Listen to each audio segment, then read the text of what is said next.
Lahumul Fatihah. A'udzubillahi minasyaitonir rajim. Bismillahirrahmanirrahim. Alhamdulillahirabbil alamin arrahmanir rahim maliki yaumiddin. Iyyaka na'budu wa iyyaka nasta'in ihdinas siratal mustaqim. Shiratal ladzina an'amta 'alaihim ghairil maghdubi 'alaihim. Sebelumnya masuk ke pembelajaran, seperti materi yang kemarin itu tentang mengenai aliran idealisme dalam suatu pendidikan dan aliran realisme. Nah, di sini saya akan menjelaskan tentang aliran idealisme itu seperti apa. Nah, jadi aliran idealisme itu merupakan pandangan yang menyimpulkan bahwa alam merupakan ekspresi dari pikiran, juga mengatakan bahwa substansi dari dunia ini adalah dari alam pikiran, serta berpandangan bahwa hal-hal yang bersifat materi dapat dijelaskan melalui jiwa. Adapun dari pandangan ini bisa diaplikasikan dalam dunia pendidikan terkait peserta didik. Nah, jadi menurut pandangan idealisme ini, peserta didik itu dipandang sebagai suatu diri yang mikrokosmis jagat kecil yang berada dalam proses menjadi lebih mirip dengan diri absolut gitu. Dengan kata lain, bahwa diri individual dalam hal ini peserta didik adalah suatu eksistensi dari diri absolut. Oleh karenanya yang mempunyai sifat-sifat yang sama dalam bentuk yang belum teraktualkan atau dikembangkan. Seperti itu. Jadi aspek yang paling penting dari peserta didik adalah inteleknya, yang merupakan akal pikiran mikrokosmik pada dataran akal pikiran. Usaha serius pendidikan harus diarahkan, karena pengetahuan yang benar dapat dicapai hanya melalui akal pikiran. Kalangan idealisme melihat anak didik sebagai seorang yang mempunyai potensi untuk tumbuh, baik secara moral maupun kognitif. Para idealis cenderung melihat seorang anak didik sebagai individu yang mempunyai nilai-nilai moralitas. Oleh karena itu, pendidik berfungsi untuk mengembangkan ke arah kepribadian yang sempurna. Dari uraian di atas dapat dipahami bahwa anak didik harus dipandang sebagai individu yang memiliki potensi akal pikir dan potensi moral.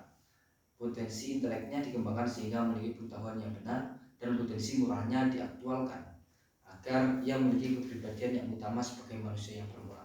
Seperti itu. Jadi menurut pandangan idealisme itu seperti itu. Jadi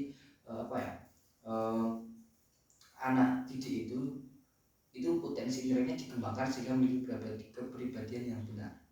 Nah, jadi kalau menurut realisme, sedangkan realisme itu kan merupakan salah satu pikiran, salah satu pemikiran aliran klasik yang disandarkan kepada Aristoteles yang memandang dunia dalam tema material. Realisme berpandangan bahwa hakikat realitas ialah fisik dan juga ruh yang bersifat hal fisik dan rohani atau dualitas. Pengertian filsafat realisme inilah pandangan bahwa objek-objek indera adalah real dan berada sendiri tanpa disadarkan, tanpa pengetahuan lain atau kesadaran akal. Seperti itu. Aliran filsafat realisme berpendirian bahwa pengetahuan manusia itu adalah gambaran yang baik dan tepat dari kebenaran. Konsep filsafat menurut aliran realisme adalah satu, metafisika realisme, kenyataan yang sebenarnya hanyalah kenyataan fisik atau materialisme. Yang kedua, humanologi realisme, hakikat manusia terletak pada apa yang dapat dikerjakan. Jiwa merupakan sebuah organisme kompleks yang mempunyai komponen berpikir. Yang ketiga, epistemologi realisme, kenyataan hadir dengan sendirinya, tidak bergantung pada pengetahuan dan gagasan manusia, dan kenyataan dapat diketahui oleh pikiran.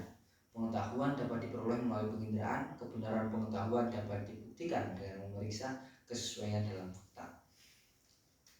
Nah, jadi yang keempat itu aksiologi realisme, yaitu tingkah laku manusia itu diatur oleh hukum alam yang diperoleh melalui ilmu, dan pada taraf yang lebih rendah diatur oleh kebiasaan-kebiasaan atau adat istiadat yang telah tereuni dalam kehidupan. Jadi dalam hubungan dengan pendidikan itu pendidik harus universal, seragam gitu.